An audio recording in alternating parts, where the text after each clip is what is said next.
First, I have a couple questions. As a young child, do you ever remember taking something from your parents or a family member and never telling them about it? If so, please stand up.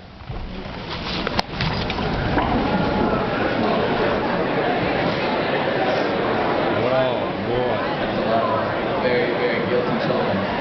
Okay. Now, to move forward in time, how many of you at this school have had things stolen from them at this school? Please stand up.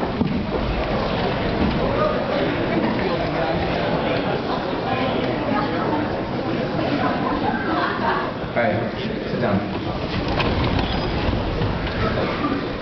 The Winter Carnival this year is one that I'm going to remember, not only because it was my last Winter Carnival, but because some things happened. Thursday, the first day of Winter Carnival, I had a couple $100 worth of things stolen from me out of one of our school buildings. This coat, a pair of sunglasses, and my iPod. Luckily, I got one of the 3 items back. But not everyone is that lucky. Theft. It's a very, very big problem at our school, as you can tell. It can happen anywhere, anytime, to any one of you. This mostly goes out to the people who didn't stand up at the last question that I asked, those who haven't had things stolen from them. This is a warning to you. Don't leave your things lying around the school. We were told at the beginning of every school year, in one way or another, that this is a place we're supposed to be able to trust. These people are our friends, our community, we're supposed to be able to trust them. And the truth is we can't. So, take the people that have stood up, take the present, for lack of a better word, victims, and don't leave your things lying around. Even if you're lazy, just put up with it and take everything that you bring to school with you, everywhere.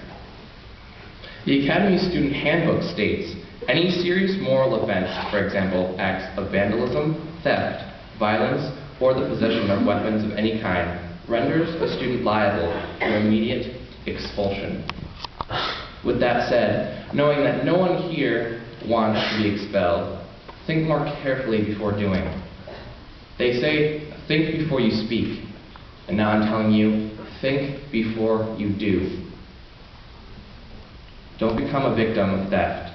Don't leave your things lying around, and don't steal from others. Remember that the guilty will pay for their crimes, and don't be afraid to rat someone out, because you're not a rat for doing the right thing and telling someone. In this situation, one of my plans is to create a Have You Seen It board that will hopefully be located on the student bulletin board in Colby. It'll be there for every one of you to write down items that have been stolen or have gone missing over time. So that way, anyone else who walks by and happens to read it can keep their eyes open and do that good deed of saying, hey, I saw so-and-so with this item. So, with that, a couple last little things. Do good things for yourself and others.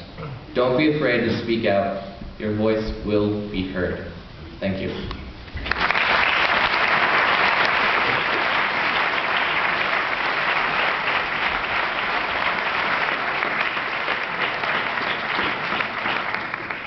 Thank you, Nate. And I had no idea what this talk was on, and so this is sort of caught me unawares, but as you can probably predict, I had a pretty strong emotional reaction to what he just said. When I was in Vietnam, I spoke to 20 families who came just to see me as I was going to speak about our school. And for the first time, I changed my presentation. It didn't really talk so much about what we had to offer in all the courses, but I began by, on our opening PowerPoint, we have a picture of students who are outside of Brantley. And I started by telling these students, dream big. Think of your biggest dream. What do you want to do? It's really big, and dream big. And then I went around, and I knew all the students on that cover page, and I said what I knew that each one of them dreamed of. And I said, you're going to join this student body from 25 countries, 25 states, some of the best people that I know, and we're going to be really excited to invite you to join us. And then I was in Taiwan, and spoke to all of our families there. Most of the families showed up. And my speech to them was that as parents, and myself as an academy parent as well, that we owe it to our children to have them aspire to something. As a matter of fact, I told them that I'm coming to believe that the thing that marks the students who really want to belong here from those who don't is that they have aspirations for becoming something great. If you aspire to something, if you're motivated to seek after something, and you'll end your capstone with that passion to do something, then you belong here. You're appropriate for our mission, and you will thrive here. Whereas if you don't have any aspirations to become great, if you want to be just like the rest of the people and the rest of the world, and you don't want to aspire to anything, then we'll do an okay job, but you won't get much out of this school, not as much as you could. If you're a thief, for whatever reason, small thing, very small-minded, small-hearted, that goes against generosity, compassion, respect, all the things we stand for, honesty, integrity, hard work. And there are some of you I know who have been caught stealing, and you're here, and hopefully you've reformed. There are some of you who are out there who have stolen things. You're out here now. And Nate has just told the rest of the student body that they can't trust anybody else here. And it reminds me of what you tell little kids when they're walking down the street and don't talk to strangers. And by saying that, you make them afraid, you turn them away from really good people who would want to do good things for them. And so, speaking from the heart this morning, if you're a thief, go someplace else. You might want to take Nate's advice as wisdom. And don't tempt them if people are weak and will give in to thievery. But I hope that's not the kind of place we'll be. I hope we aspire to be great. Here are announcements this morning. Good